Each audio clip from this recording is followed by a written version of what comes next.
Fa 92 itu menerangkan kalau satu Muharram usahakan, ya, bukan wajib, usahakan menulis lafal Bismillahirrahmanirrahim. Yang mana penanya itu harus baru, kertasnya harus memang warna putih, HVS. Harus beli semua, gitu. Nggak boleh minta.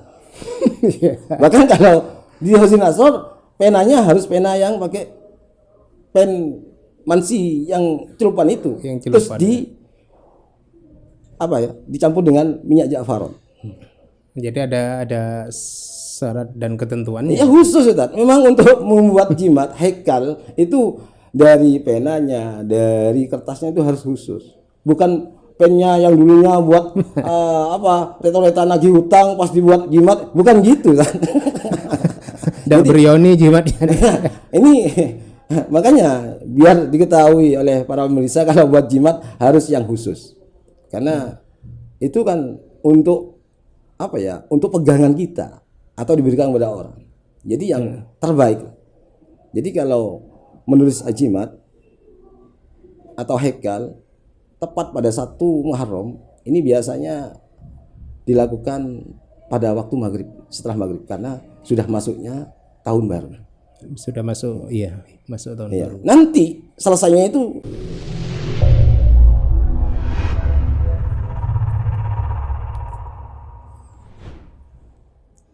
Assalamualaikum warahmatullahi wabarakatuh. Waalaikumsalam warahmatullahi wabarakatuh. Bismillahirrahmanirrahim. Alhamdulillah ala kulli halin wa ni'mah, la haula wa la quwata illa billah. Allahumma salli wa sallim wa barik ala sayyidina Muhammad wa ala alihi wa ashabihi ajma'in, amma ba'du. Alhamdulillah, untuk edisi yang kesekian kalinya pada perjumpaan kita siang hari ini patut kembali kita bersyukur kehadirat Allah Subhanahu wa taala. Yang kedua, salawat ma'asalam mari kita senantiasa haturkan kepada junjungan kita Nabi besar Muhammad sallallahu alaihi wasallam. Para pemirsa dimanapun Anda berada, alhamdulillah kita kembali berjumpa dalam podcast kebanggaan kita, yaitu Suara Manggisan yang dipersembahkan oleh Pondok Pesantren Fatihul Ulum Manggisan. Pada kesempatan kali ini kami berencana mengupas secara tuntas fenomena atau mungkin sejarahnya atau apapun yang ada di dalamnya mengenai apa yang kita sebut dengan bulan Suro. Para pemirsa semuanya mungkin sudah tahu bahwa bulan Suro itu berbeda dari bulan Muharram, gitu ya. Jadi bulan Suro itu adalah nama bulan di tahun Jawa, kalender Jawa. Kalau Muharram dan seterusnya itu adalah nama-nama bulan di kalender Hijriah. Kurang lebih seperti itu. Pada kesempatan siang hari ini kita kembali menghadirkan narasumber yang kemarin kita sudah menghadirkan ketika kita membahas tentang apa kemarin?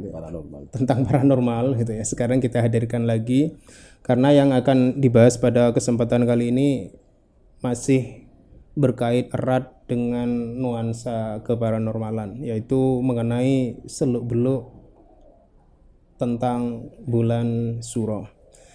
Baiklah, siapakah narasumber kita? Inilah Al-Ustadz Ghazali. Assalamualaikum Ustadz. Waalaikumsalam. Baik Ustadz, terima kasih sudah menyiapkan waktu dan kesempatan Ustadz untuk hadir di acara kita. Baik Ustadz, kita sekarang fokus ke ritual-ritual yang berlaku di masyarakat kita, Ustadz. Mungkin mula-mula yang paling banyak kita lihat itu dari Jenang Suro, Ustadz, atau orang Madura menyebutnya Tajin Sorah itu. Di situ ada mistiknya atau bagaimana, Ustadz?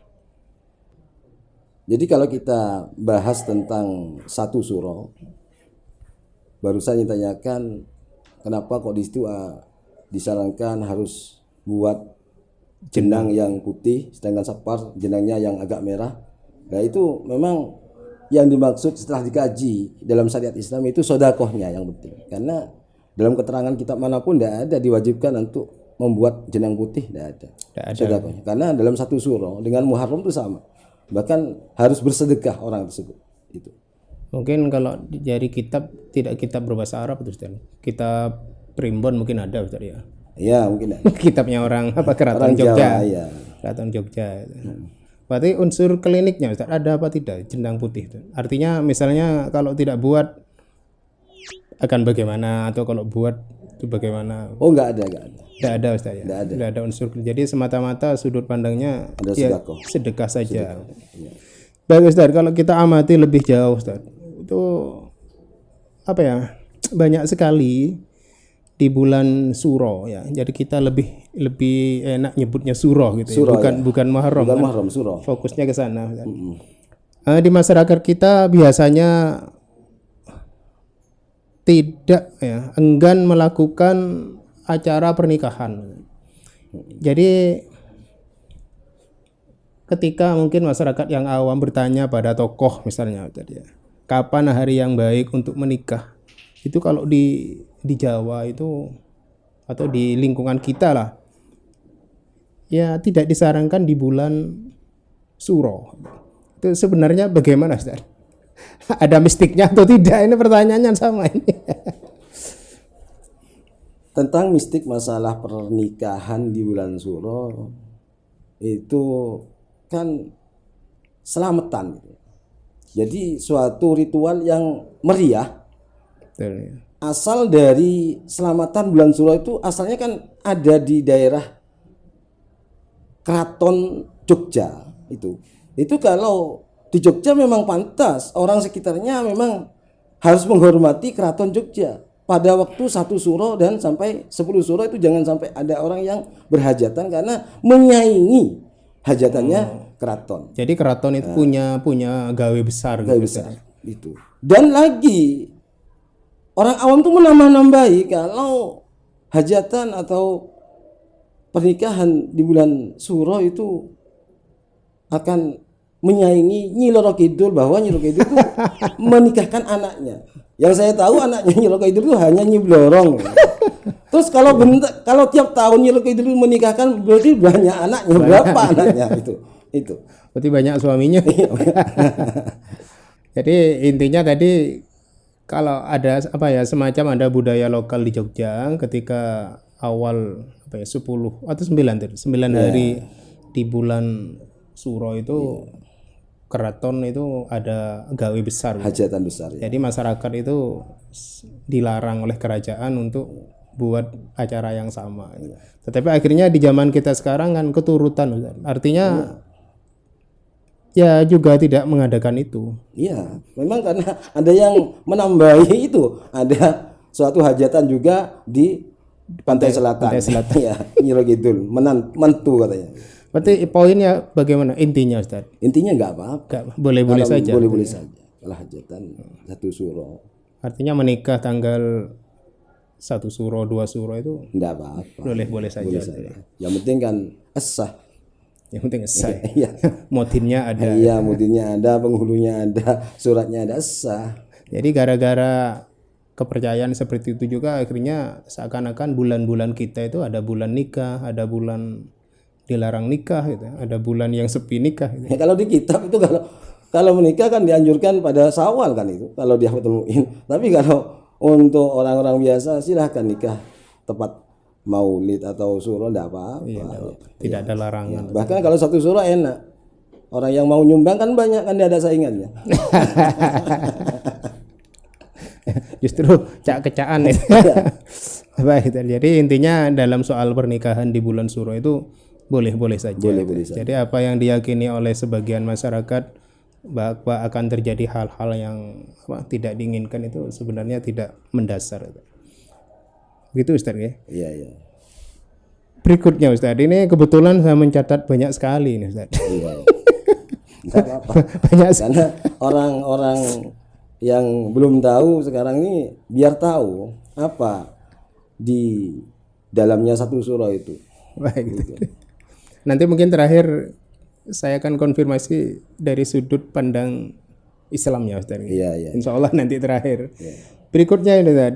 Yang yang dihindari oleh masyarakat juga bukan hanya gelar pernikahan tapi juga hajatan-hajatan lain. Misalnya selamatan khitan atau selamatan ya yang lain-lain yang sifatnya itu hajatan. Itu sebenarnya bagaimana juga Ustaz? Tidak masalah juga atau ada pengecualian? Ya, seperti tadi itu. Makanya pernikahan di bulan Suro itu memang itu asalnya kan Keraton Jogja yang bukan melarang, kalau bisa hormati.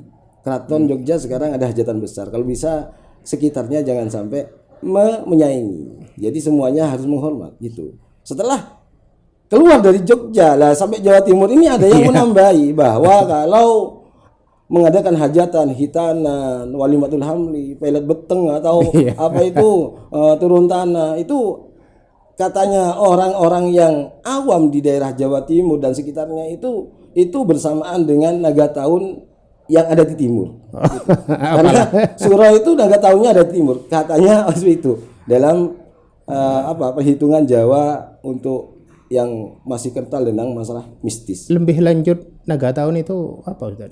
Naga tahun itu naga yang menduduki atau menguasai mata angin, Ustaz. Mata angin. Iya. Artinya jika ada hajatan di bulan itu. Iya, pokoknya kalau hajatan seumpamanya kita pindah rumah kita di selatan, terus itu tepat pada waktu itu naga tahun ada di selatan, jangan sampai pindah. Begitu. Iya. Karena naga tahun dalam dalam buku kejawennya itu tiap 3 bulan pindah gitu. Artinya naga tahun ini tidak bisa dikompromi Ustaz. Tidak bisa dikompromi. Tidak bisa dikompromi. Iya itu. Baik Ustaz.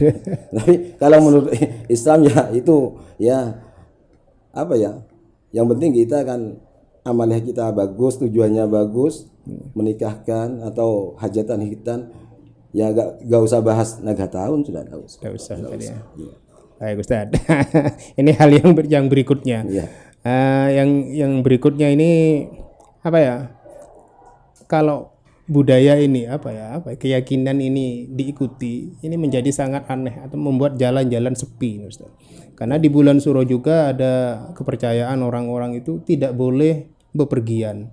Ini kan kalau di dunia sekarang tidak boleh bepergian, itu kan aneh sekali tadi. Iya. Bagaimana itu memandangnya? Sepertinya yang ini sudah dilanggar ramai-ramai. Iya, itu menurut kejawen yang sangat erat sekali dengan ilmunya itu Ustaz. Bahwa kalau satu suro tidak boleh kemana-mana, sampai jangan bepergian, sampai tidak boleh keluar rumah, itu terlaluan loh. Tapi kalau menurut kita sebagai umat muslim, mari kita sadarkan. Kenapa? Karena satu suro itu bukan hari barokah. Tapi yang menurut kejawen itu pas dinilai bahwa satu suro itu bulan naas. Bulan naas. Jadi naas sungguhan kalau sampai dia. Kalau bagi umat Islam ya bulan biasa. Bulan biasa saja. Bahkan bulan barokah. Bulan yang dimuliakan oleh Allah. Baik, artinya kalau tanggal 1 Suro atau di bulan Suro itu kita bepergian ya boleh-boleh saja. Iya. Insya Allah kalau yang kita kerjakan yang kita baca itu perlindungan doa-doa bepergian atau bagaimana yang dituntun oleh agama Islam, insya Allah ya baik-baik saja. Baik Ustaz. Ini kembali ke Jogja ini saya. Barusan Ustaz menyebut Jogja ya. Jadi ini semoga orang Jogja atau Keraton Jogja semoga mendengar atau semoga tidak mendengar. Mudah-mudahan mendengar dan soalnya kalau di Jogja ini sudah budaya mungkin ya, sudah tidak mistik gitu, sudah budaya saja. Ritual tapa bisu. Ya. Bagaimana Ustadz memandang itu? Kalau di Jogja, ritual tapal bisu itu memang dilakukan pada 1 Suro atau tanggal-tanggal berapa, pokoknya bulan Suro. Tapa bisu itu tidak berbicara sama sekali waktu mengelilingi benteng, Ustaz. Itu tidak berbicara. waktu mengelilingi benteng. mengelilingi benteng di keraton. Itu sungguhnya enggak apa-apa, itu enggak sampai keluar dari syariat Islam, enggak apa-apa. Karena memang kalau di Islam kan enggak boleh melontarkan kata-kata jelek. Betul. Iya, pada waktu 1 Muharram. 1 Suro bagian Jogja dan Surakarta itu tapa bisu, yaitu Tidak berkata kotor mungkin tidak maksudnya. berkata kotor, maksudnya gitu. Tapi di ritualnya itu memang benar-benar gak bicara. Tidak bicara ya. Terus sebagian masyarakat di rumah itu tidak bicara. Itu bagaimana? Berarti tidak cocok dengan yang terjadi di Jogjanya. Ya? Tapi yang dialami Jogja itu waktu mengelilingi Itu mengelilingi saja. Jadi setelah itu ya boleh. boleh saja. Oh jadi sekedar seperti itu ya Ustaz, tapa bisu. Tapa bisu. Bukan seharian penuh. Bukan seperti seperti nyepi, bukan. Enggak sama. Beda ya. Beda. Ini kalau tadi Ustadz memaknai tapa bisu itu ya menjaga lidah saja dari berbicara kotor. Iya. Kalau seperti itu maksudnya ya no problem. Iya. Ya sangat-sangat baik justru. Bukan hanya di hari di hari 1 Suro dan di bulan Suro, justru di sepanjang bulan ya kita tapa bisu. Iya, bisa tapa bisu. Iya. Dalam Islam kan bicaralah yang baik atau baik, iya. diamlah kan gitu. Atau tapa bisu. Baik Ustaz. Masih banyak ini Ustaz. Iya. Enggak apa-apa ya? Enggak apa-apa. Mungkin ini ya mirip mungkin ya Ustaz penjelasannya. Bagaimana dengan pindah rumah Ustaz? Kayaknya tadi sudah disinggung berkaitan dengan naga itu. Naga, iya tetap pakai naga. Pakai naga. Naga, iya. Tapi naga yang paling itu waktu naga ada di timur, Ustaz. Karena bersamaan dengan matahari gini. Jadi tidak boleh pindah, tidak boleh sampai bangun rumah, itu naganya ada di timur. Saat itu. bulan naga Suro. tahun iya. Suro. Naga tahu. Karena beranggapan nanti kalau sudah sampai dilanggar itu, kata orang Jawa itu nanti rumah itu bisa jadi rumah yang angker, jadi rumah yang tidak apa ya, tidak mempunyai kewibawaan dan sering bertengkar di dalamnya itu kalau menurut Ada keyakinan seperti itu. ya. Sekarang bagaimana dari sekian yang sudah saya konfirmasi ini Ustaz? Seperti keyakinan tidak menikah di bulan Suro, keyakinan tidak menggelar hajatan, tidak bepergian, tidak pindah rumah. Apakah di masyarakat kita Ustadz pernah menjumpai yang benar-benar terjadi gitu. Misalnya pindah rumah itu seakan-akan menantang budaya ini. Ternyata benar-benar tidak ada ketentraman di rumah itu misalnya. Apakah itu ada Ustaz? Pengalaman orang lain mungkin. Nanti ketemunya kan kalau sudah berantakan Ustaz. Makanya jangan sampai melanggar tentang masalah ada kejawen. Ya ini ternyata bukan di situ. Karena rumah tangga itu kan lain-lain Ustaz berantakannya, bukan karena dari pernikahannya, bukan karena dari orangnya Ustaz ya. Orangnya karena selalu katanya orang-orang awam itu rebutan bener gitu. Tidak mau ngalah. Tidak mau ngalah itu. Berarti bukan karena bangun rumahnya. Bukan. Ya ini kan perbandingan perbandingan keyakinan. Iya. Ini sepertinya pendapat Ustadz Ghazali kan bisa melawan arus mungkin. Melawan arus di masyarakat. Karena masyarakat kita walaupun Islam ini masih sangat kental Ustadz. Dengan tradisi Jawa. Tradisi seperti ini masih sangat kental Ustadz. Untuk berbicara keyakinan Ustadz ya. Mungkin nanti ini dijelaskan lebih detail oleh Ustadz. Berbicara keyakinan seperti orang hamil itu juga ada yang meyakini kalau berjalan itu jangan melangkahi pagar atau melangkahi apalah yang bukan jalannya gitu Ustaz. Karena nanti bayinya sulit mau keluar gitu.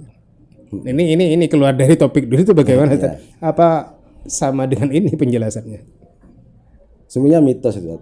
Mitos ya. Iya, tapi kalau dilihat dari segi akhlak memang orang hamil itu berjalannya harus pelan-pelan Ustaz. Oh gitu ya. Kalau sampai melewati pagar berarti membahayakan Ustaz. Lah, kalau dijelaskan seperti itu kan enak. Enak iya. Orang ngandung loncat ke pagar kan nggak pantas. Iya nggak pantas. Jadi jangan diancam. Iya. cak loncak kepake deki bayarnya tak bisa keluar gitu kan.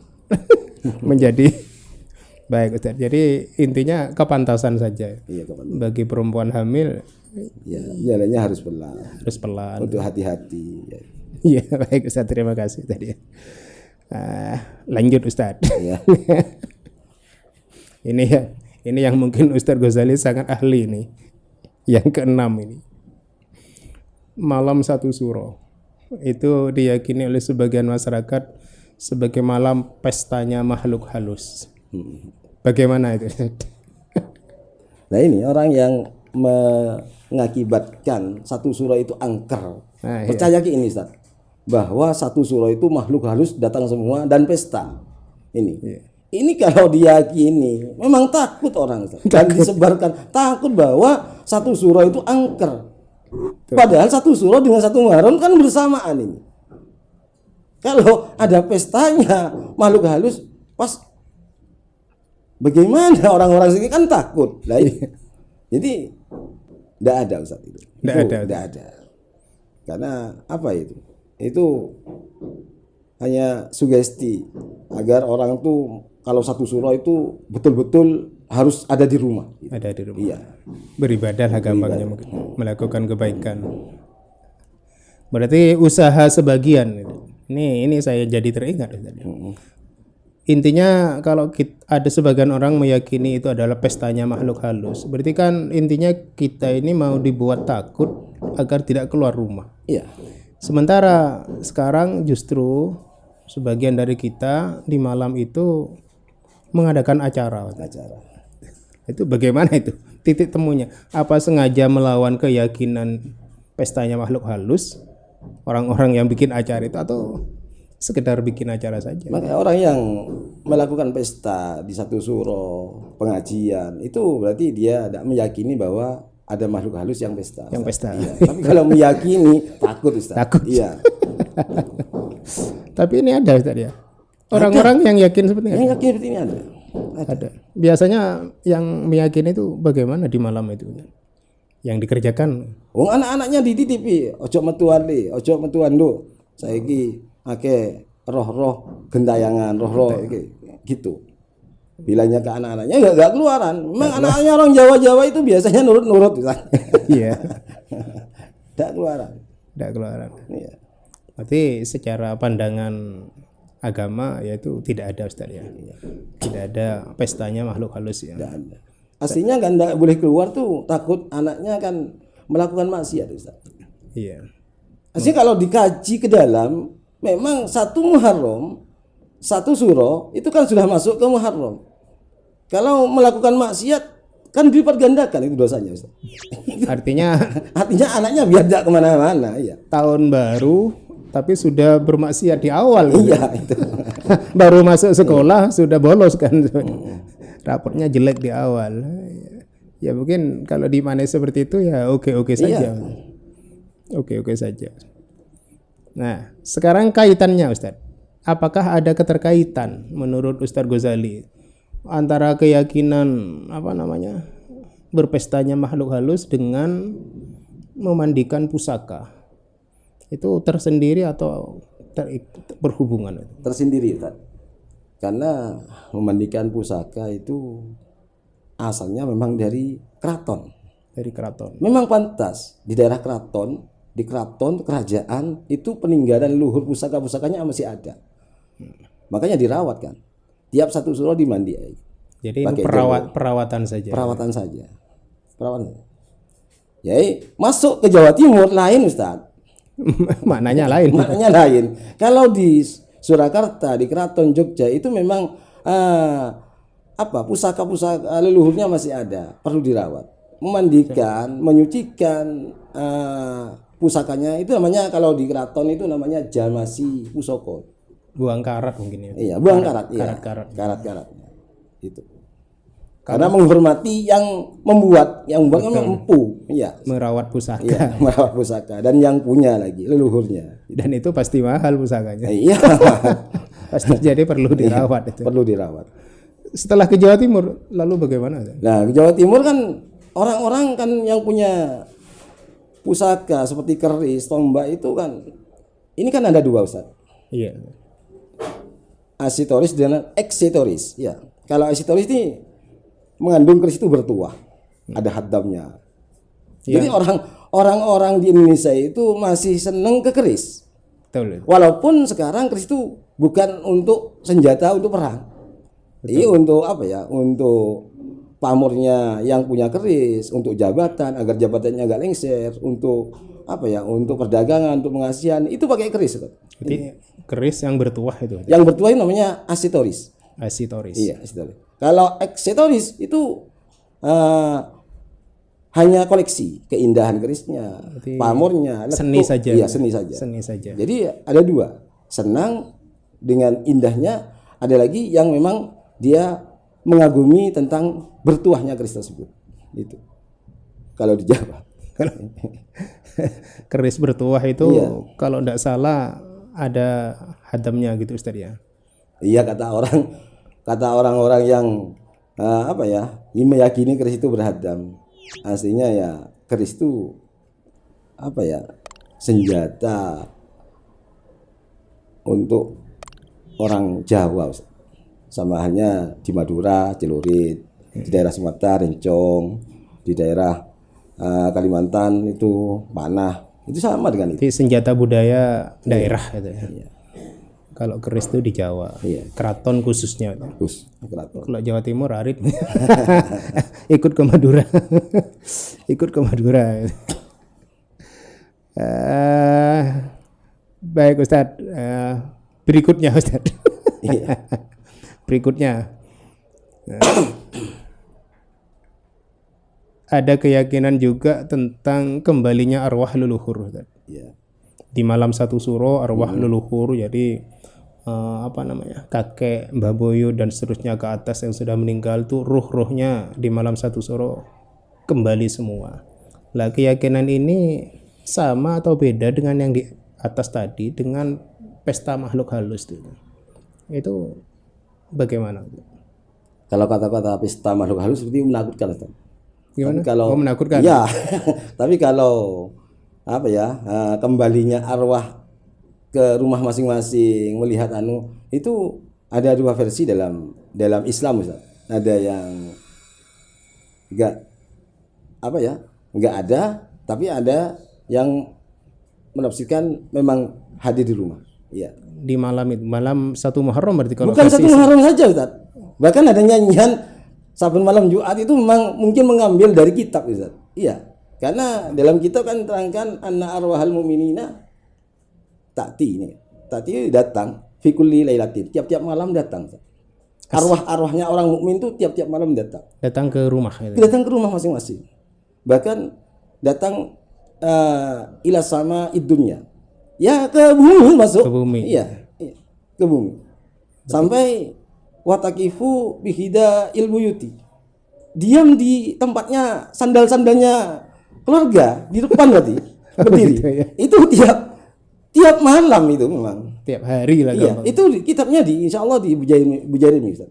Tapi sanadnya tidak ditulis. Gitu. Bahkan panggilannya itu alfamarotin.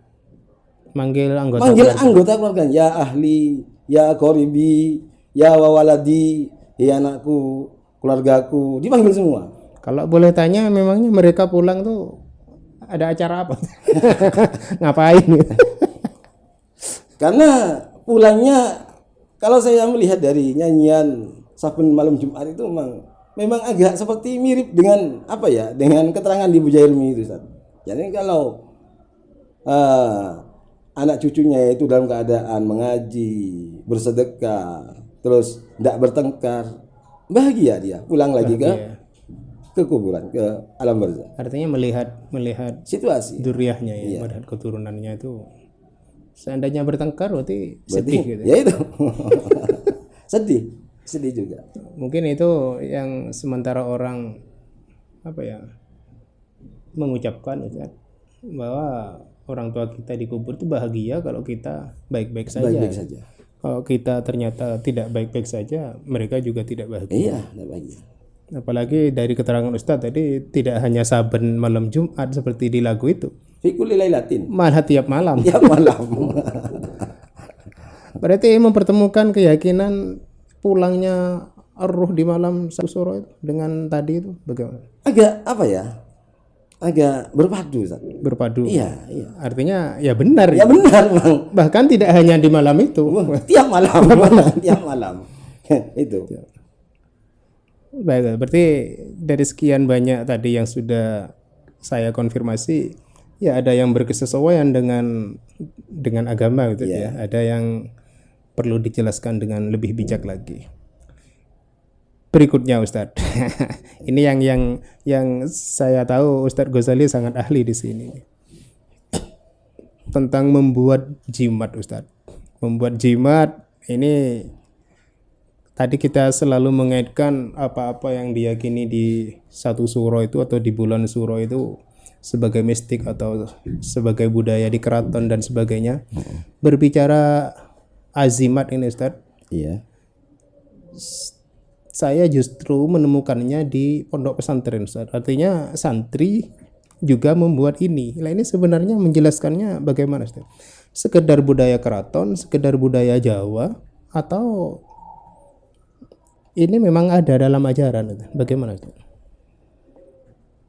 Kenapa kalau kita bahas tadi arwah leluhur pulang ke rumah? Karena yang membahas tentang adat kejawen itu kan memang dari Jogja, Ustaz. Jogja ini keturunan dari apa ya? Sultan Agung. Sultan Agung tuh kerajaan Islam, Ustaz. Kerajaan Islam. Jadi sepertinya tidak menyimpang. Betul. Tidak menyimpang seperti di keraton baik di Surakarta atau di Jogja itu kan saudara. Ada keraton semua itu. Iya. Ini kalau satu suro memang ada acara di sana. Selain jamasi pusaka itu ada samadhi. Samadhi itu memohon ampunan kepada Allah. Mungkin semedi itu Ustaz. Bisa semedi. Semedi. Ya, ritualnya seperti itu. Terus ada sesiri. Sesiri itu mengendalikan diri. Yopo sekiranya sabar, mengendalikan diri. Ndak angkuh. Menetralisir sendiri. Muhasabah kalau bahasa Arab. Muhasabah. Terus sesuci. Suci itu menyucikan diri. Bagaimana kita itu tidak melakukan maksiat, dosa kita bisa diampuni, istighfar. Itu kalau dikaji dalam Islam tuh bagus Ustaz. Sesuci Jawa. Iya. Apa nama? Iya. Jiwa ya, sesuci jiwa. Terus sarasehan. Sarasehan ini temu rasa atau mengasah kemampuan Ustaz. Lah ini biasanya anak santri yang di pesantren biasanya satu suro, satu Muharram itu banyak yang mengamalkan amalannya. Yang sarasehan ini. Sarasehan ini. Itu sarasehan, temu rasa atau menguji kemampuannya. Kemampuan saya apa? Apa mutolaah untuk belajar, terus hafalan. Ada yang pakai dengan amalan apa saja, hizib ini diamalkan pada satu Muharram. Tapi keterangan ini ada di kitab Khazinul Asrar. Khazinatul Asrar. Khazinatul Asrar itu kan memang kitab ketabiban kan. Masa saya baca di situ insya Allah Sahifah 92 itu menerangkan kalau satu Muharram usahakan ya, bukan wajib, usahakan menulis lafal Bismillahirrahmanirrahim. Yang mana penanya itu harus baru, kertasnya harus memang warna putih HVS, harus beli semua gitu. Nggak boleh minta. Bahkan kalau di Khazin Asrar penanya harus pena yang pakai pen mansi yang celupan itu. Yang terus celupan, dicampur dengan minyak za'faron.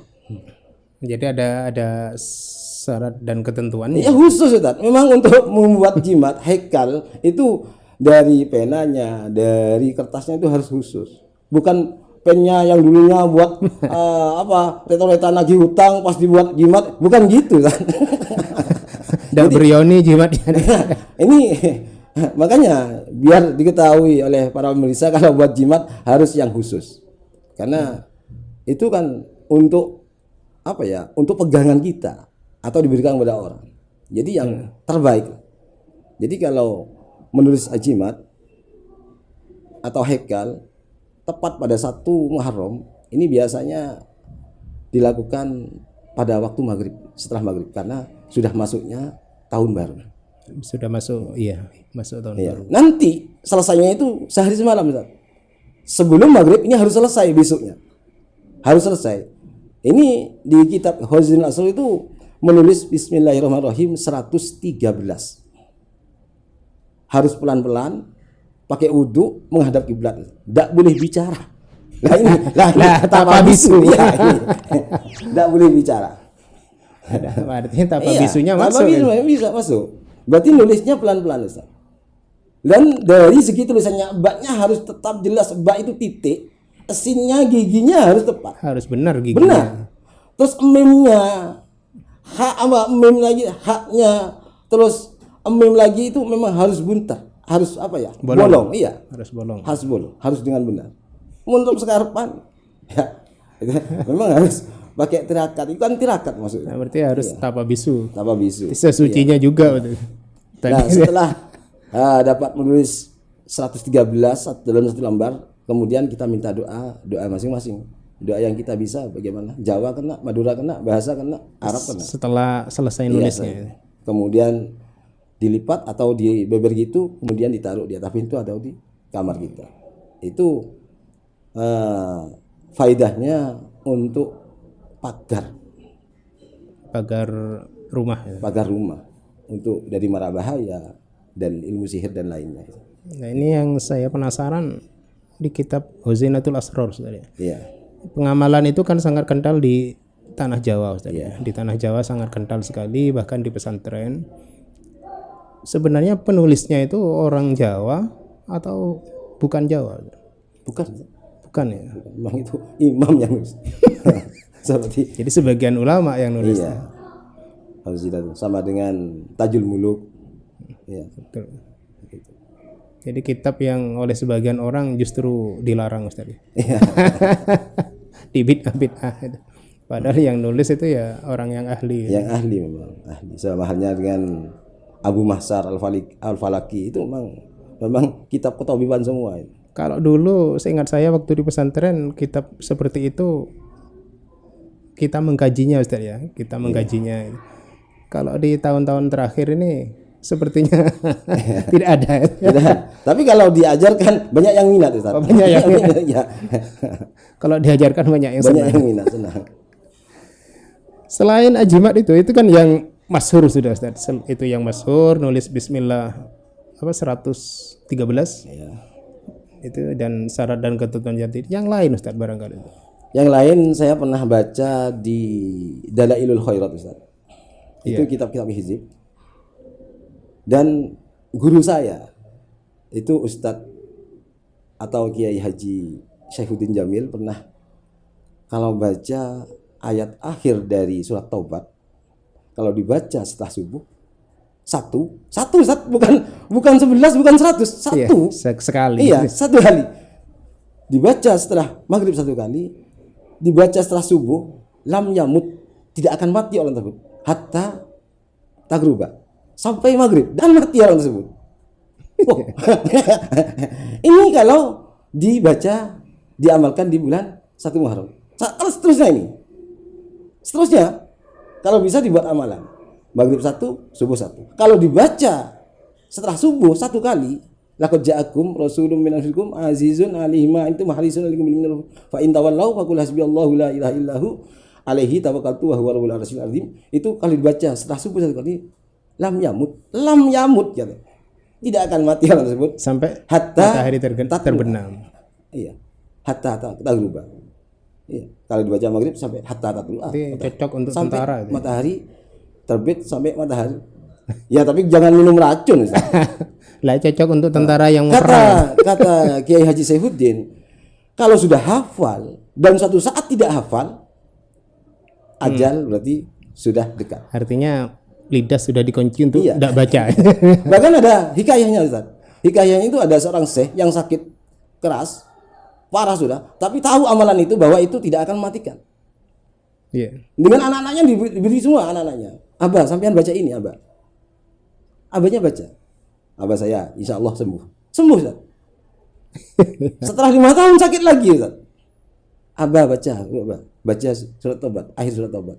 Tidak hafal.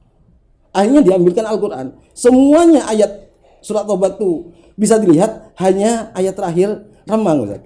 Remang. Berarti ajal sudah. Jadi Berarti intinya kalau ajal sudah datang tidak bisa mundur. Intinya tetap ke situ. itu amalan.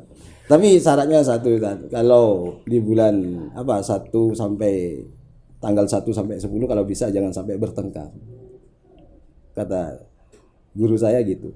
Jangan sampai bertengkar, jangan sampai cekcok, apalagi dengan saudara. Menahan diri. Iya, menahan diri. Ya itu. Nah itu mistik apa gimana? Ini lagi-lagi pertanyaannya ke sana. Bukan mistik, memang dianjurkan untuk menghormat bulan yang mulia. Kalau tidak bertengkarnya kan memang iya. Iya, tidak hanya di hari itu. Bukan di hari itu, nanti setelah tanggal 10 bertengkar enggak. Kalau bisa karena kalau dikaji dalam agama Islam kan memang pada hari itu kan hari duka. Oh benar sekali. Hari duka. Khususnya di Asyura itu tadi ya. Jadi tinjauan sejarahnya itu hari duka ya. Seperti duka. Kemarin yang cukup jelas dijelaskan oleh narasumber sebelumnya. Iya. Jadi hari duka. Jadi biar kita tidak menambah duka ya tahanlah gitu. Tahan, kita sedang berduka. Jangan nambah luka. Iya. Baik Ustaz. Mungkin ya dari sisi ajimat itu kalau masih ada ya tidak apa-apa. Monggo Ustaz. Ini kan masih baru 2. Baru 2. Kalau kita pelajari di kitab-kitab yang berbau tauhid Ustaz, banyak Ustaz. Kalau kita tulis di 1 surah atau sampai tanggal 10 surah, itu ada yang menulis tulisan Ashabul Kahfi itu bisa ditaruh di pintu, bisa untuk gelangnya anak yang bayi itu. Oh, nama Ashabul Kahfi. Ashabul Kahfi. Jadi nama Ashabul Kahfi itu biasanya ditulis butar, terus di tengah itu kitmir, nama anjingnya Ustaz. Iya. Itu ditulis. Ada tulisannya itu biasanya Mukasramina wa Timliho wa Martunis wa Nainuis wa Dunawanis wa Sariyunis wa Fal Yastab Yunis. Oh, hafal ya. Sering buat berarti ya. Saya ingatnya kitmir itu saja. Kitmir itu di tengah-tengah kan. Biasanya itu. Nama anjingnya. Baik, itu saya pikir satu kali perjumpaan ada 3 ada 3 jimat itu ya. Nah, kalau ditambah di pertemuan kemarin kan sudah cukup banyak itu ya, cukup Kalau pemirsa mengikuti dari awal sampai akhir ya insya Allah kan bisa langsung diamalkan itu Ustaz ya. Bisa langsung diamalkan. Bisa diamalkan. Baik, terima kasih Ustaz ya. Nah, sekarang Ustaz, dari sekian banyak keyakinan masyarakat tadi, baik yang tadi dijelaskan bahwa itu adalah apa namanya? Kok lupa saya. Misalnya itu sesuai dengan ajaran atau murni mistis atau itu sebenarnya awalnya mistis tetapi tidak bertentangan dengan ajaran. Nah, sekarang sudut pandang agama Islam sendiri Ustaz memandang itu semua secara umum. Contohnya begini maksud saya. Ajimat misalnya. Jadi kita tentu ada kawan-kawan dari kelompok lain di dalam Islam yang ajimat itu kan mereka tidak memperbolehkan Ustaz. Sementara di kita seperti yang Ustaz jelaskan tadi bahkan dengan sumber-sumber yang cukup jelas itu kan boleh-boleh saja Ustaz. Boleh-boleh saja. Nah, sebenarnya bersikap kita menurut agama atau menurut akidah atas semua itu Ustaz. Misalnya kita memegang jimat Ustaz. Atau ngasih anak kita gelang atau kalung atau rumah kita kasih haikal ya. Itu sebenarnya menjelaskannya agar itu bukan perbuatan yang salah. Itu bagaimana menjelaskannya? Pokoknya sebagai umat Islam jangan menggantungkan itu Ustaz. Jangan menggantungkan dan fokus pada itu bahwa itu penyelamat. Oh, jangan gitu. Ya. Itu hanya syarat ya. Kan syarat itu ada yang bisa dibaca, ada yang bisa ditulis, gitu. Itu syarat. Tapi selamat dan tidak tetap kuasa Tuhan. Ya Allah yang mengatur semua. Keyakinan tetap harus seperti itu. Misalnya ternyata syarat yang kita lakukan itu justru tidak menghasilkan sesuatu yang kita inginkan, ya kita harus berkeyakinan bahwa ya belum dikehendaki oleh Tuhan, begitu saja. Berarti kita berkeyakinan bahwa itu sekedar syarat saja. Soal kejadian yang akan menimpa atau yang terjadi pada kita baik atau kurang baik, yaitu urusan Allah. Begitu Ustaz ya? Iya.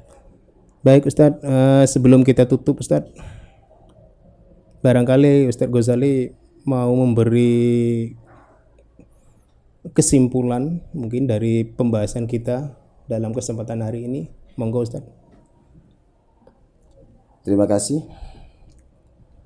para pemirsa yang ada di rumah, bahwa satu suro itu tidak jauh beda dengan satu Muharram, karena satu suro adalah yang dicetuskan dalam kalender Jawa. Asalnya memang pertama yang ada di Indonesia itu kalender Hijriah dan kalender Saka. Saka itu kalender yang berasal dari India. Waktu itu kerajaan Mataram yang menjadi rajanya waktu itu Sultan Agung Hanyokro Kusumo. Ini memakai kalender dua ini. Ada yang kalender Saka, ada yang kalender Hijriah. Sama-sama dipakai. Sama-sama dipakai.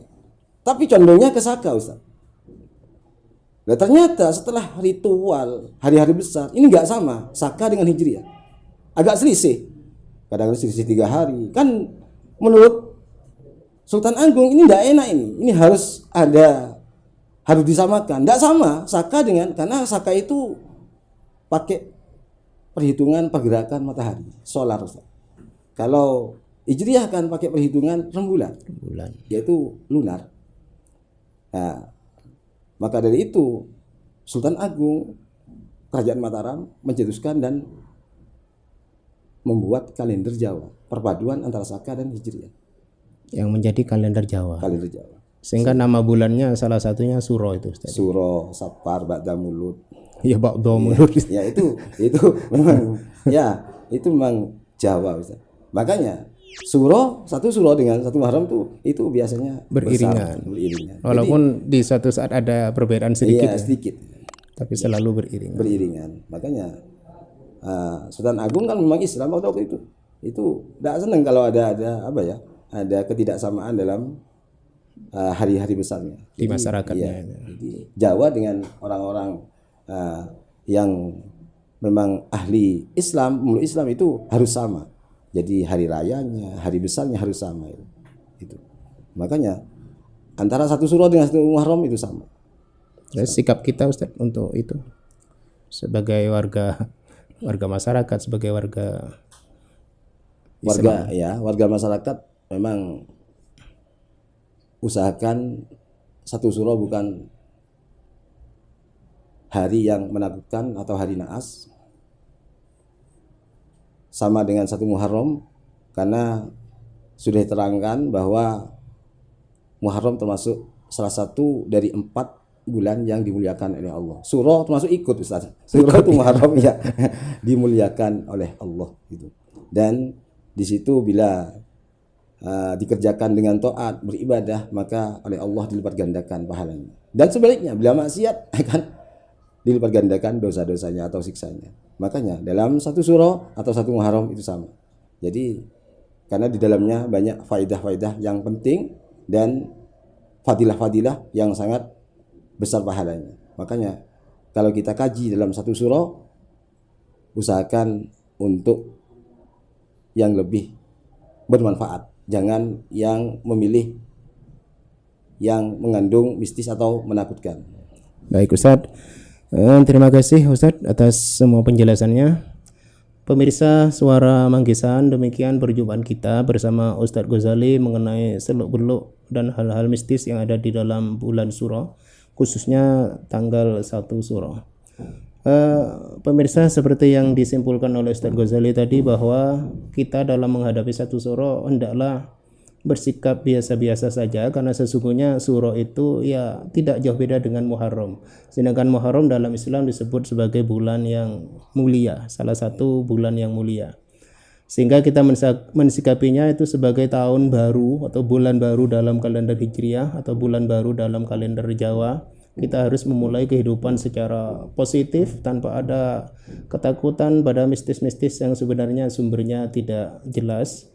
Itu saja pemirsa, semoga perjumpaan kita membawa manfaat. Bantu channel ini semakin terkenal, jangan sungkan-sungkan share, sebarkan manfaat seluas-luasnya. Dari ke saya Ustadz, saya mohon maaf apabila ada yang kurang berkenan. Wassalamualaikum warahmatullahi wabarakatuh. Waalaikumsalam warahmatullahi wabarakatuh.